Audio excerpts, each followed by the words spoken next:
8.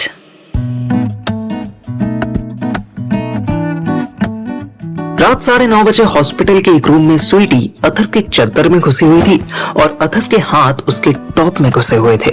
दोनों के अरमानों में आग लगी थी कि फिर फायर ब्रिगेड पुलिस आ गई। पुलिस वालों को अंदर घुसते ही कुछ ना दिखा। आफ्टर ऑल स्वीटी दोनों ट्यूबलाइट्स ऑफ कर चुकी थी। इतना अंधेरा क्यों कर रखा? महेंद्र, लाइट जला जरा। पुलिस की परछाई देखते ही अथर्व के अखरोट अपनी फेवरेट जगह पहुंच गए।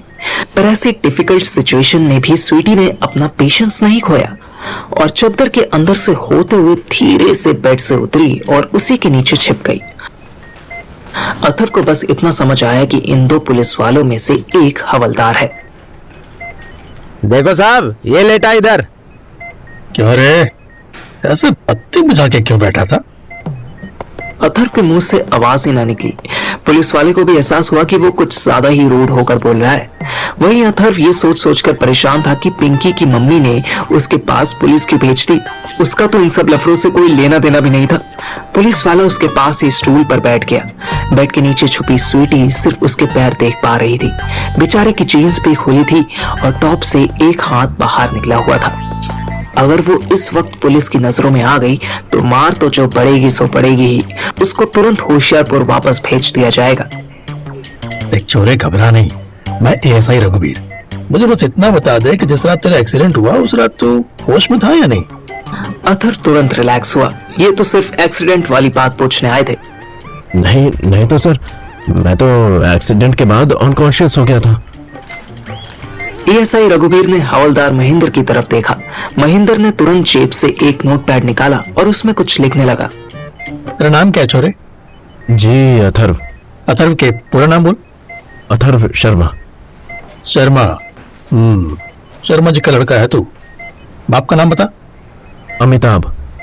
हवलदार और एएसआई दोनों चौंक गए। हैं? अमिताभ? वो आज खुश तो बहुत होगे तुम वाला अमिताभ? हाँ जी, पर बच्चन नहीं, शर्मा। अच्छा बताओ, एक्सीडेंट कहाँ हुआ, कैसे हुआ, किसने किया?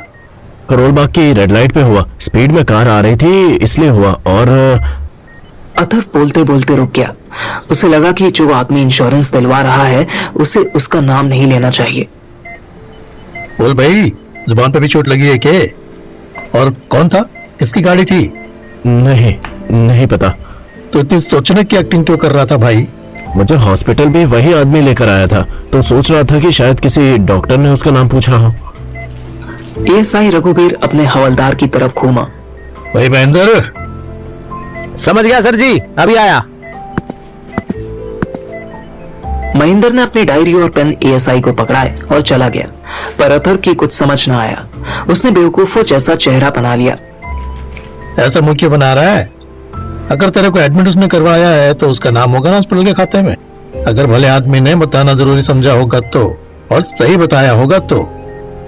अथर्व ने हाँ में सर हिलाया। तो उसके खिलाफ कंप्लेंट करना चाहता है? अरे नहीं, बिल्कुल भी नहीं। गलती तो किसी से भी हो सकती है, फिर वो खुद ही मुझे यहाँ पर लेके आया था, तो कोई बात नहीं। रघुवीर ने एक ठंडी सांस ली। उसने ये बात भी डायरी में नोट कर ली। वेरी गुड, फालतू केस में कुछ ना रखा है। अच्छा, एक आखिरी जवाब और बता दे बस, तूने हेलमेट लगाया हुआ था कि नहीं? नहीं। तुम झाट भर के लौंडे खुद को अंडरटेकर से कम थोड़ी समझो। सही है, मत लगाओ। तेरी बाइक थाने में है, जब ठीक हो जाए तो आ जाइयो। छोटा सा चालान है वो चुका दियो और ले जाइयो अपनी अम्मा। कितने का चालान है? रघुवीर मुस्कुराया, स्टूल से उठा और बोला, जब तो तुझे थाने आके पता चलेगा। सस्पेंस समझ ले।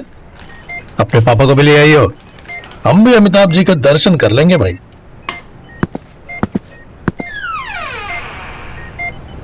रघुवीर मुड़ा और बाहर चला गया। अथर्व ने चैन की सांस ली। तभी बेड के नीचे से स्वीटी निकल आई और अपने कपड़े ठीक करते करते बोली, सीरियसली अंकल का नाम अमिताभ है? हाँ यार, इसमें इतना क्या ड्रामा, और भी तो अमिताभ है। कौन है? मैंने तो नहीं सुना। ठीक इसी पल में मैं भी रूम में आ गया।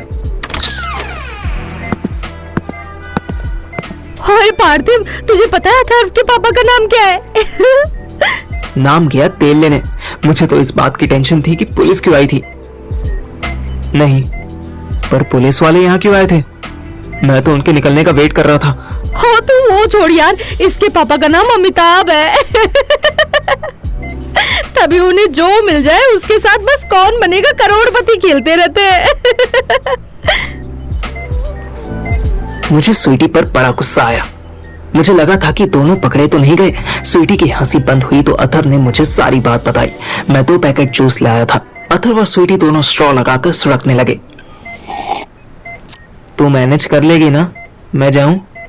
हो सकता है नाइट में नर्स आए। पता चला नेक्स्ट डे तुम्हारी व्हाट्सएप फॉरवर्ड हो रही है। स्वीटी ने मुझे जवाब देना भी जरूरी नहीं समझा और अथर्व को मेरे सामने ही किस करने लगी। अथर्व मुझे हाथ के इशारे से जाने को कहने लगा। भाड़ में जाओ पीसी, लगे रहो कुत्ते कुतियों की तरह। मैं चला।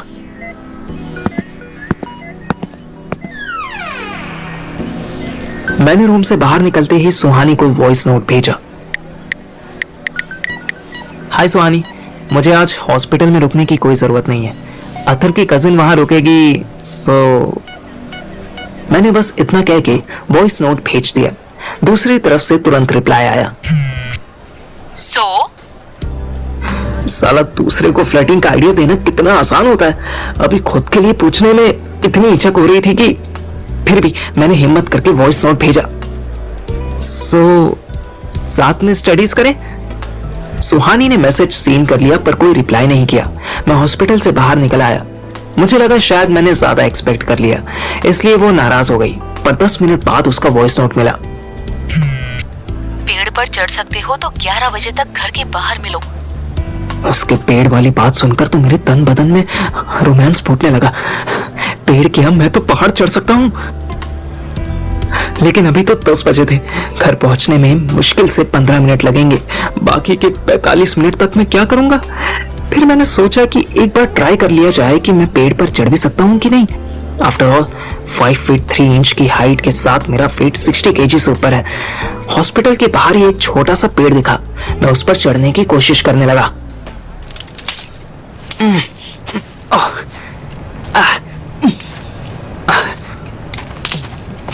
5 मिनट में ही मैं पसीना पसीना हो चुका था। पर मुझे समझ आ गया था कि मैं पहाड़, पेड़ तो दूर, झाड़ भी नहीं चढ़ सकता। अब क्या करूं? मुझे एक आइडिया आया। इस आइडिया से मेरी दोनों प्रॉब्लम सॉल्व हो सकती थी। पहली प्रॉब्लम की 45 मिनट्स कहां खर्च करूं, और दूसरी तो पेड़ चढ़ना थी ही। पैदल चलते चलते मैं मेरे एरिया के केबल ऑपरेटर के ऑफिस पहुंचा। शटर डाउन था, पर मुझे पता था कि ये लोग साले रात में अंदर बैठकर दारू पीते हुए पॉर्न फिल्म्स देखते रहते हैं। मैंने हौले से शटर खटखटाया।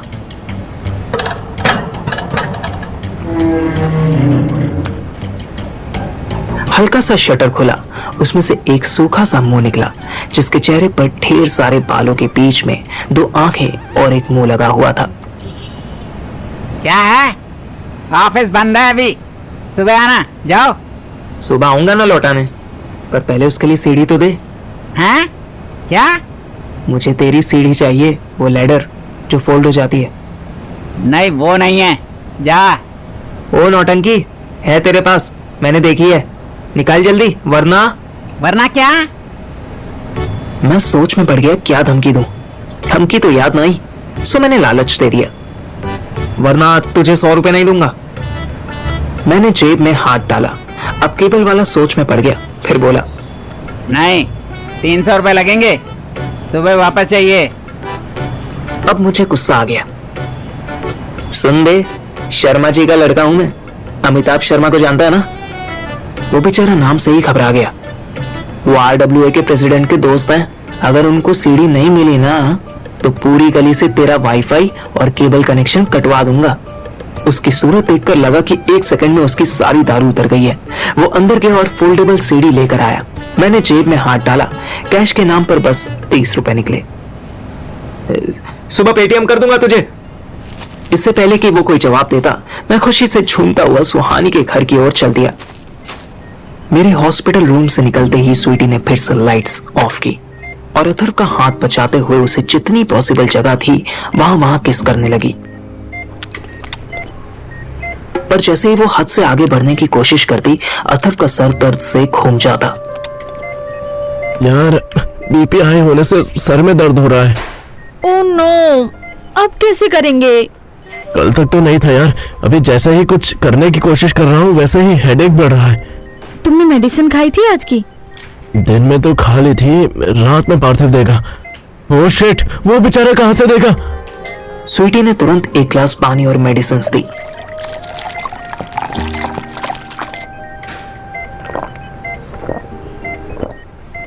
फिर वो अथर्व के पास बैठकर हल्के हाथों से उसके ऑलमोस्ट कंचे सर को सहलाने लगी।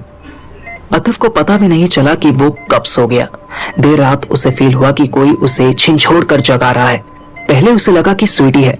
उसने मोबाइल ढूंढा, टॉर्च जलाकर बेड के लेफ्ट साइड देखा कि स्वीटी तो फर्श पर तरी बिछाकर सो रही है। उसने मोबाइल की टॉर्च दूसरी तरफ की तो डर गया। बेड के राइट साइड एक डरावना आदमी हाथ में चाकू लिए खड़ा था।